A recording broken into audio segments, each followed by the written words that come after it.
Simple living with विद्या ह्या YouTube चॅनलवर मी माझ्या सगळ्या मैत्रिणींचं स्वागत करते। सुरुवातीला तर सगळ्यांना, माझ्या बहिणींना आणि भावांना रक्षाबंधनाच्या हार्दिक हार्दिक शुभेच्छा।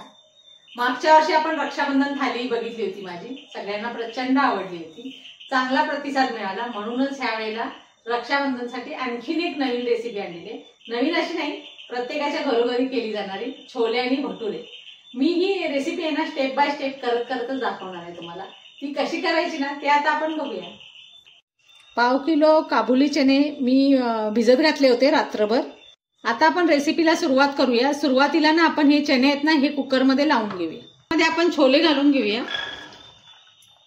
त्यानंतर छोले बुडतील इतकं पाणी घालायचं त्यामध्ये। दालचिनीचा एक तुकडा घातलाय मी, 2 वेलदोडे मी घालते यामध्ये। आता आपण कुकर लावून घेऊया आणि कुकरला 4-5 शिट्ट्या काढूया। भटुरेसाठी आता आपल्याला पीठ तयार करून घ्यायचं आहे। त्यासाठी की नेहमी हा 2 कप मैदा घेतलेला आहे बरोबर, तो घेऊया। चाळून घेतलाय मी मैदा व्यवस्थित। त्यानंतर त्यामध्ये अर्धा कप आपल्याला बारीक रवा घालायचा, जास्त मोठा घ्यायचा नाही, एकतर मीडियम घ्या किंवा बारीक रवा घ्या। त्यानंतर त्यामध्ये छोट्या वाटीने अर्धी वाटी दही घेतलेलं आहे मी।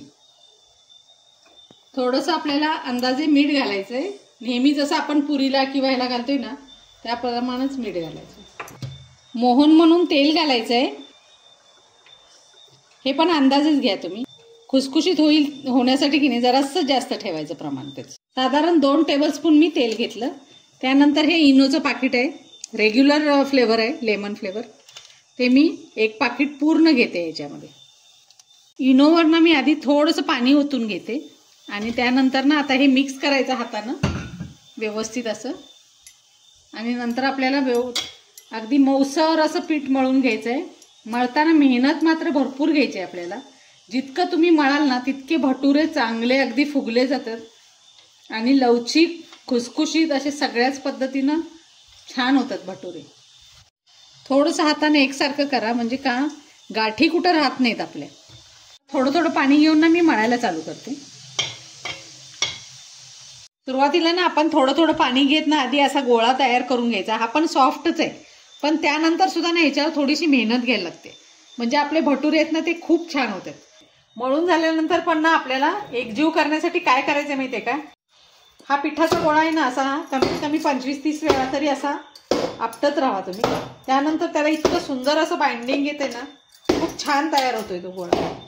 हे बघा जसं जसं आपटत जाईल ना तसं ह्या गोळ्याला एक प्रकारचं फिनिशिंग यायला चालू होते। किती स्मूथ असं तयार झालेलं आहे। जितकं जास्त तुम्ही आपटणार ना तितका हा गोळा अगदी लोण्यासारखा मऊ व्हायला चालू होणार आहे।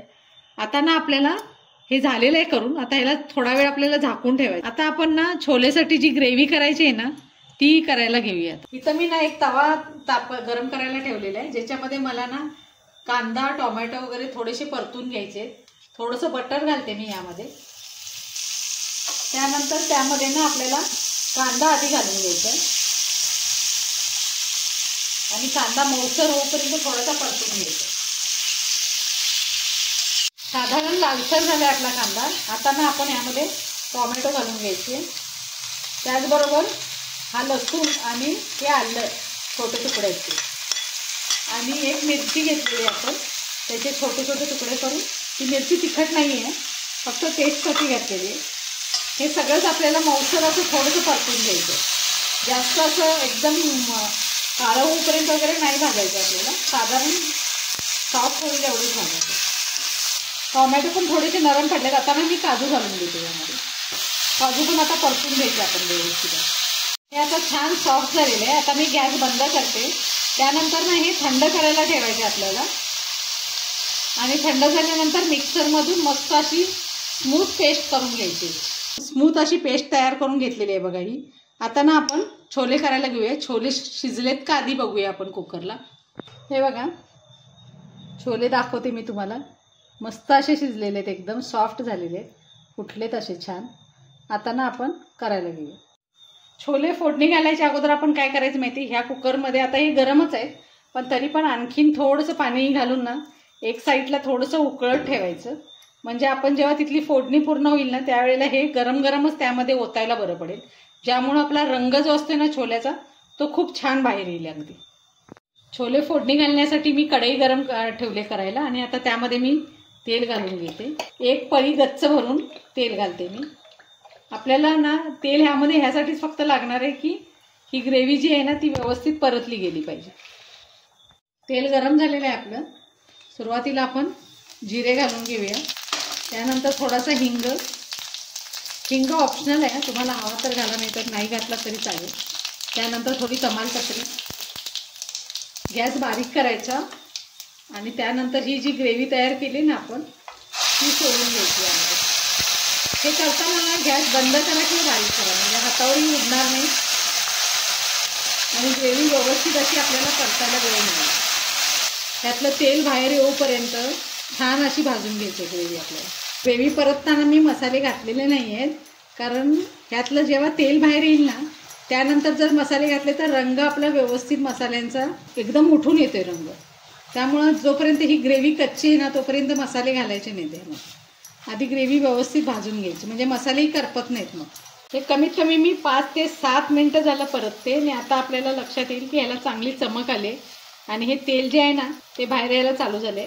आता आपण जे मसाले घालून घ्यायचे आहेत ना ते घालून घ्यायचे एक एक करत. मी सुरुवातीला हळद घालते थोडीशी. त्यानंतर छोले मसाला मी 2 चमचे घेतलेले ते घालून घेते. आणि घरातलं लाल तिखट किंवा काश्मीरी लाल हे कलरसाठी आहे आपल्याला, ज्याच्यामुळे आपले छोलेचा रंग अगदी लालसर असा येईल, त्यासाठी मी हे घालते. आता हे मस्त मिक्स करायचे मसाले घालून आपल्याला ना आणखीन थोडंसं परतून घ्यायचं आहे व्यवस्थित असं. आपले मसाले पण छान परतलेत आणि रंग छान आलेले आहे आपल्या. आता ना ह्या बाजूला जे आपण छोले गरम करायला ठेवले होते ना ते उकळले चांगलं. आता ते मी पाणी आणि ते छोले सगळंच ह्यामध्ये घालते. त्यानंतर हे मिक्स करून घ्यायचं व्यवस्थित असं. मस्त असा रंग यायला लागला ह्याला. ग्रेव्ही आपल्याला पाहिजे तेवढी पातळ करा. ज्यांना अगदी घट्ट हवं आहे त्यांनी घट्ट ठेवा. ज्यांना अगदी सरसरीत असं हवं असलं तर आणखीन थोडं गरम पाणी घालायचं यामध्ये. यामध्ये मीठ राहिलेलं आपलं, मी मीठ सगळ्यात शेवटला घालते, कारण त्यामुळे छोल्याचं पाणी किती आणि प्रमाण किती बघून ना त्यानंतरच आपल्याला मीठ अंदाजे घातलेलं बरं पडतं. आता आणखीन एक शेवटची गोष्ट म्हणजे कसुरी मेथी, ज्याच्यामुळं ह्याचा स्वाद जो आहे ना तो मस्त असा दुप्पट होतोय. थोडीशी कसुरी मेथी हातावर चोळून मी घातली. आता आपण छोले झाकून ठेवूया, गॅस बंद करूया. छोले झालेले आहेत आपले. आता आपण पीठ रेस्ट करायला ठेवलं होतं ना ते बघूया. हे जवळजवळ 15 ते 20 मिनटं झाले पीठ मळून. एकदम छान असं सॉफ्ट असं झालेलं आहे. आता ह्याचे गोळे करून घ्यायचे आहेत आपण आणि भटुरे लाटायचे आहेत आपल्याला. भटुरे खरं तर खूप मोठे असतात. बाहेर जर तुम्ही हॉटेलांमध्ये घेतलं तर अगदी मोठ्या मोठ्या साईजचे असतात, पण घरगुती भटुरे आपण करणार आहे म्हटल्यावर माझी साईज तर नेहमी पुरीपेक्षा साधारण मोठे इतकेच घेते मी. पोळपाटाला ना थोडंसं तेल लावून घ्यायचं आहे आपल्याला, कारण आपल्याला भटुरे आहेत ना ते पिठावर लाटायचे नाही आहे तर तेलावर लाटायचे. जर तुम्हाला जमत नसलं तर तुम्ही पिठावर केलं तरी चालेल, पण तेल ना करपत नाही जर आपण तेलावर लाटलं तर. मी मागे पुऱ्या पण तुम्हाला दाखवल्या होत्या, त्या पण मी तेलावरच लाटल्या होत्या. आता हे ठेवल्यानंतर ना याला साधारण लांबट गोल असे भटुरे करायचे असतात, त्यामुळे हे असे लाटायचे आपल्याला. जास्त पण पातळ करायचे नसतात. भटुरे हे खरं तर जाड असतात. आता आपण तेल गरम करायला ठेवलेलं आहे त्यामध्ये हे सोडून बघूया. हे बघा, साधारण त्याची जाडी अशी पाहिजे आपल्याला, भटुरेची जाडी. कढई आपण गरम करायला ठेवलेली आहे, मस्त कडक असं तेल तापलेलं आहे आणि तेल शक्यतो कडकच ठेवायचं, ज्यामुळे जेव्हा आपण भटुरे सोडतोय ना तर ते पटकन फुगले जातात.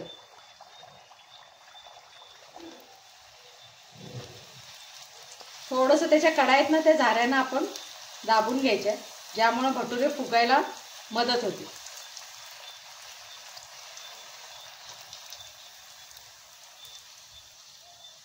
हे बघा, मस्त असा फुगलाय आपला भटुरा. खालच्या बाजूला लक्ष द्यायचं की तेलाचा जो आहे ना बुडबुड आहे ती कमी झाली की समजायचं की आपली खालची बाजू व्यवस्थित तळून झालेली आहे. त्यानंतर आपल्याला हे परतायचं आहे. पुन्हा पुन्हा उलटसुलट करायचंच नाही आहे. एकदा ही बाजू आणि एकदा ही बाजू. आता ही खालच्या बाजूला जोपर्यंत बुडबुड आहेत ना तोपर्यंतच पुरी अशी ठेवायची, म्हणजे हा भटुरा, आणि त्यानंतर ते काढून घ्यायचं आहे. तर थोड्याच वेळात बघा ते थंड होत आले, म्हणजे खालची बाजू आहे ना ती व्यवस्थित अशी होत आली. तुम्हाला मी दाखवते दुसरी बाजू कशी दिसते ती. हे बघा पूर्ण अशी तयार झाली आहे. पूर्ण तेल सगळीकडून थंड झाले. त्यानंतर झारा खालून घालायचा, व्यवस्थित नितळून घ्यायचं. तेल अजिबात ठेवायचं नाही. आणि ह्यात बघितलं तुम्ही तेल खेचलं पण नाही जास्त, अगदी व्यवस्थित अशी तळली गेले भटुरा. आता हे काढून घेतले. आता आणखीन एक आपण भटुरा